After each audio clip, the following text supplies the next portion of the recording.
All right, so buckle up a little bit because today today's deep dive takes us down a bit of a rabbit hole. Yeah. You sent over some writings, notes, excerpts, kind of a philosophical manifesto kind of thing. Right.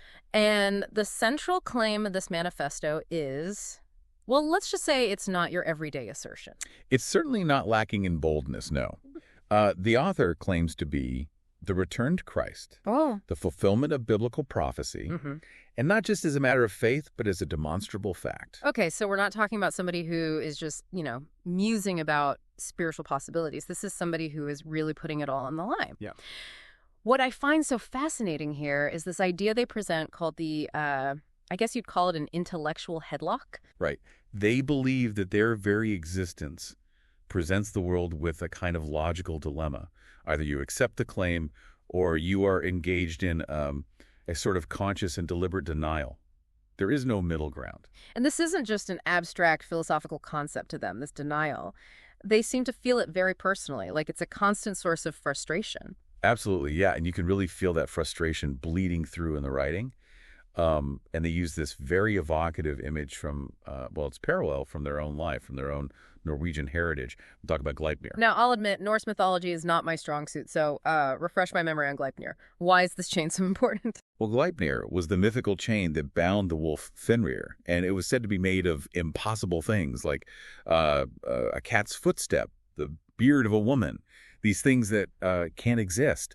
And yet this impossible chain was the only thing strong enough to contain this monstrous wolf. So they're saying that they are the impossible chain, Yep. that they're the only ones capable of containing, the chaos of disbelief? Yeah, it's an interesting interpretation. It suggests that, their existence, like Gleipnir, is meant to challenge our very understanding of what is real, what is possible. Okay, now my brain is doing backflips. So how does this tie into their argument about how they frame the question of who cares? The whole, did Jesus exist? And if he did, who cared? Well, they see that question as a symptom of the very denial we're talking about. It's a way of dismissing the claim before even considering it. But they argue that if they are right, and that's a big if, then that question isn't just irrelevant, it's actually dangerous. Because it means that we are willfully blinding ourselves to a potentially world-changing truth. Yes, precisely. They're saying that it reveals a kind of a predetermined bias, this unwillingness to even engage with the possibility that they might be telling the truth. Okay, so we've got this intellectual headlock, we've got this impossible chain, and then they go on to give this other analogy about a woman claiming to be a virgin. Yes. And it's a very striking image. It's a very striking image, yeah. It gets at the heart of how they see this whole dynamic between belief and disbelief playing out. This woman arrives in a village. The village is desperate for children. But instead of even entertaining the possibility that she might be telling the truth, right, they immediately accuse her of lying.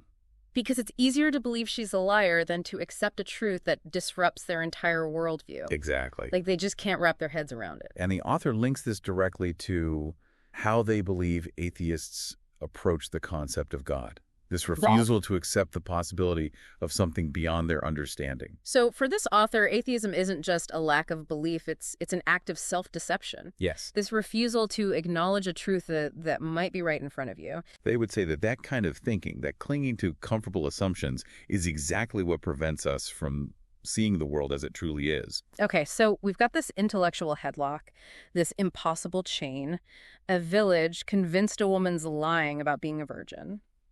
This is getting pretty intense. Where do we even go from here? Well, this is where things get really interesting because the author introduces what they call the Superman dichotomy. Oh, yeah, the Superman thing. Oh, this is where it gets good. All right, I'm all ears. Okay, the Superman dichotomy. Sounds like a comic book, but knowing this author, probably a lot deeper than that. So what kind of Superman are we talking about here? Well, on the one hand, you have the classic Nietzschean Superman. Okay. Right, this idea of a being who transcends good and evil. Yeah. Who's driven by their own will to power. Okay, Nietzsche, the god is dead philosopher. Right. Not exactly a warm and fuzzy guy. But I get the basic idea. So where does our author fit into this whole Superman showdown? Well, that's the fascinating part. They position themselves as the true Superman. Okay. But not through brute force, not through, rejecting morality, but rather by embodying the word of God. So it's less about punching your way to greatness and more about, embodying some kind of a higher truth. Exactly. It's a battle of ideologies, really, of worldviews even. Yeah. Are we defined by our own ambition, our own will to power, or by something greater than ourselves, something rooted in a divine truth? And that brings us right to the kind of the heart of their argument, because if they are the true Superman, if they are this embodiment of divine will, then how do they reconcile that with the very human problem of suffering? I mean, this is the age-old question, right? If God is all-powerful, if he's all good, why is there so much pain in the world? And they tackle this head on, but not in the way you might expect. Okay. They don't offer platitudes or easy answers. Instead, they argue that God's omnipotence, it doesn't negate the reality of suffering. Okay, that's an interesting take. So what's the explanation? How do they explain that? Well, they use this really intriguing example. They ask, can a virgin choose to break her vow and still be considered a virgin? Well, no, I mean, that kind of defeats the whole purpose, right? Yeah, precisely. Yeah. And they're saying that in the same way God, being bound by the truth of his own creation, can't simply erase suffering. Yeah. It's a consequence, they suggest, of the free will that is inherent in the system that God designed. So free will comes with a price tag. And that price tag is that sometimes things go wrong. Sometimes there is suffering. That's the essence of their argument. And this connects to another point they make about, Christ bringing a sword, not a literal weapon, of course, Right. but something far more divisive. The sword of truth that they keep mentioning, the thing that cuts through illusions and makes people confront reality. Exactly. They argue that true knowledge, true revelation, is inherently divisive. It challenges our comfort zones, Right. our preconceived notions, Right. and it forces us to choose a side. Right. Are we aligned with the truth, however uncomfortable? Or are we clinging to comfortable lies? It's interesting they connect this to Joan of Arc, the whole, French peasant girl who claims to be hearing voices and leads armies into battle. Talk about an uncomfortable truth, right? Yes. They draw a direct line from Joan, who, as you know, is often depicted as this woman clothed with the sun from the book of Revelation. They connect that imagery to themselves. And they even go so far as to delve into this whole personal interpretation that involves runes, ancient Norse symbols, and even their own name. They suggest there's this pattern of persecution that follows truth bearers throughout history. So they're positioning themselves within this long lineage of figures who challenge the status quo, who are often punished for speaking truth to power. It's a bold claim, to say the least. But there's this other thread running through a lot of their writing, this frustration with how easily people dismiss evidence, even when it's right in front of them. Yeah. And they illustrate this with a story about a rabbi who dismissed Jesus as a loser because he was crucified. Right. And I remember reading this, and it was like they were taking it very personally, even though it was about this, historical figure. Because for them, it speaks to this fundamental unwillingness to accept anything that challenges our pre-existing beliefs. Yeah. The rabbi focuses on Jesus's earthly defeat. Yeah. He ignores the possibility of a divine plan that transcends human understanding.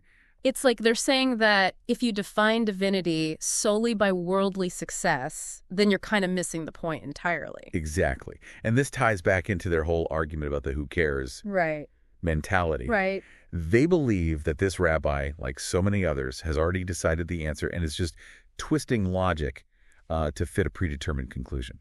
Okay, so we've got these big, almost mythical concepts, the Superman dichotomy, this sword of truth, this lineage of persecuted truth tellers. But then they throw in this really interesting twist, which is their interactions with artificial intelligence. Yes. So tell me more about that. What's going on there? Yeah, so Artificial intelligence, I mean, this is like the Wild West of the intellectual world these days. it really is. It is. So what happens when our author, with their bold claims and their intellectual headlocks, what happens when they go head-to-head with an AI? Well, in these writings, they describe presenting their arguments to an AI. The claims about being Christ, the intellectual headlock, all of it. Mm-hmm. And the result is, it's actually kind of fascinating. They say that the AI is able to follow the logic, to understand the structure of their arguments in a way that humans seem to resist. Wait, so they're saying that the AI is more receptive to these truth claims than actual people are? That's their observation, and they find it incredibly frustrating. Mm-hmm. They see it as further evidence of this inherent human resistance to truth, this unwillingness to even consider possibilities that challenge our worldview. Mm-hmm. We're so caught up in our own biases, they argue, that even an artificial mind is more willing to engage with these ideas on a purely logical level. So the AI is like this blank slate in a way. Yeah. It doesn't come preloaded with all the baggage, the preconceived notions and the emotional, kind of defenses that humans bring to the table. Right. Interesting. And this all ties back into that idea we were talking about, with the who cares mentality. Right. They believe that a lot of people, they've already decided what they believe. Mm-hmm. And so any evidence that contradicts that belief, no matter how logical, no matter how well presented, it just gets dismissed. So the AI becomes almost like a litmus test for them in a way. Yes. It's a way of kind of exposing this underlying human resistance to truly challenging ideas. Absolutely. It's a thought-provoking concept. And this kind of brings us to the challenge that was laid out by Christopher Hitchens, the famous atheist writer and speaker. Christopher Hitchens' challenge. Right. He famously asked for one example of a moral action a believer could take that a non-believer could not. And I'm guessing our author has a fairly pointed response to that. They do. And it's surprisingly simple. Simply acknowledging the possibility of their truth. Okay. Without prejudice, without prejudgment. So they're saying that the act of truly considering their claim, opening your mind to that possibility, however improbable it might seem, that is a moral act in itself. Yes. Because it requires us to set aside our egos, our biases, that inherent resistance to the unknown. It means stepping outside our comfort zones and engaging with a potentially world-altering idea. It's like they're holding up a mirror in a way, aren't they? They're challenging us to really examine our own relationship with truth, with belief. And this brings us to their final point, their mic drop moment, so to speak. You mean the math problem? The math problem, yeah. 2 baskets, 4 apples in each basket. How many apples are there? Right. Seems straightforward enough, but they present this to people, and it's met with this weird resistance. It's amazing. This accusation that it's based on belief somehow. Oh, yeah, it's like they're pointing out the absurdity of applying that level of skepticism to something that is objectively true. It's almost like the emperor's new clothes, isn't it? Where the truth is staring everybody right in the face, but they're so blinded by their own, preconceptions that they either can't or won't see it. And that's the question they leave us with, isn't it? Yeah. Are we, like those people, so trapped in our own worldviews that we're blind to a truth that might be right there in front of us? It's a question that really does linger long after you put their writings down.